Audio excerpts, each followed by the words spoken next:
அனைத்து விவசாய பெருமக்களுக்கும் வணக்கம். நான் உங்கள் அக்ரிகாவியா. இந்த வீடியோவில் நம்ம எதை பற்றி பார்க்க போகிறோம் அப்படின்னா, மஞ்சளில் வரக்கூடிய நோய்களையும் அதை நம்ம எப்படி முழுமையாக தடுக்கலாம் அப்படின்றத பற்றியும் பார்க்கலாம். மஞ்சளில் என்னென்ன நோய்கள் அதிகமாக வரும் அப்படின்னா, ஃபஸ்ட்டு வந்துட்டு கிழங்கு அழுகல், ரைசோம் ராட் அப்படின்னு சொல்லுவோம். இந்த அழுகல் நோய் வந்துருச்சு அப்படின்னா நம்ம ஃபீல்டுக்குள்ளே அந்த வயலுக்குள்ளே போகும்போது நமக்கு பேர்ட் ஸ்மெல் வரும். ரொம்ப அதோடைய ஸ்மெல்லே வந்துட்டு நம்மளால் தாங்க முடியாது. இலைகளில் பார்த்தோம் அப்படின்னா நமக்கு வந்துட்டு அந்த சைடு இலைகளோட அந்த மார்ஜின் பகுதி எல்லாமே வந்துட்டு ப்ரௌன் கலரில் மாறி இருக்கும். அதோட அந்த அடிப்பகுதியில் இருக்கக்கூடிய தண்டுமே வந்துட்டு வாட்டர் சோக்கடாக இருக்கும். அப்போ நம்ம அந்த செடியவே பிடுங்கி பார்த்தோம் அப்படின்னா கிழங்குகள் எல்லாமே வந்துட்டு அள்ளிக்கு போயிட்டு கருப்பு கலரில் இருக்கும். இதான் வந்துட்டு ரைசோம் ராட். அதுக்கப்புறம் வந்துட்டு லீஃப் பிளாச்சிங் அப்படின்னா இலை கருகல் நோய். இந்த நோய் வந்துருச்சு அப்படின்னா நமக்கு இலைகளில் வந்துட்டு மேலேயும் சரி கீழேயும் சரி புள்ளி புள்ளியாக வந்துட்டு இருக்கும். அது வந்துட்டு சிவப்பு கலர்லையும் ப்ரௌன் கலர்லையுமே இருக்கும்.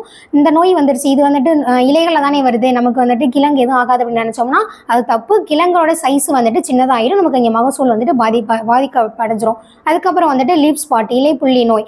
இது வந்துட்டு எப்படி இருக்கும்னா நமக்கு அந்த இது வந்துட்டு நீள்வட்ட ஷேப்பில் வந்துட்டு இருக்கும். நடுவில் பார்த்தோம் அப்படின்னா ஒரு மாதிரி வெளுத்து போன கலரில் வந்துட்டு வெள்ளையாகவே இருக்கும். இது வந்துட்டு வந்துருச்சு அப்படின்னா நமக்கு இலைகள் எல்லாமே வந்துட்டு ஸ்காட்சிங் ஆன மாதிரி, அதாவது எரிஞ்சு போன மாதிரி நமக்கு இருக்கும். இதை நம்ம எப்படி இதை முழுமையாக தடுக்கலாம் அப்படின்னு பார்த்தோம் அப்படின்னா, இதுக்கு நமக்கு வந்துட்டு ஃபிடிலிட்டி அப்படின்ற தயாரிப்பு பயன்படுத்தும். இது வந்துட்டு இயற்கை பூஞ்சான கொல்லி. இதில் 3 நுண்ணுயிர்கள் இருக்குது: ட்ரைகோடெர்மா அரிசியானம், பேசிலஸ் சப்ஸ்டிலிஸ், சூடோமோனஸ் ஃப்ளோரசன்ஸ். இதில் கூட இந்த 3 நுண்ணுயிர்களுமே இந்த மஞ்சளில் வரக்கூடிய அனைத்து வகையான நோய்களையுமே முழுமையாக தடுத்துரும். இது ஒரு பாக்கெட் வந்துட்டு 250 கிராம். நம்ம ஒரு ஏக்கருக்கு 2 பாக்கெட்டை பயன்படுத்தணும். இதை நம்ம எப்படி இப்போ பயன்படுத்தணும் அப்படின்னா 2லேருந்து 4 நாளைக்கு தேவையான அளவு தண்ணியில் ஊற வச்சு நம்ம கொடுக்கணும். மொதல் டோஸ் வந்துட்டு நம்ம வந்துட்டு ஸ்ப்ரே பண்ணணும். 2வது டோஸ் 3வது டோஸ் நம்ம வேறு வழியாக கொடுக்கணும்.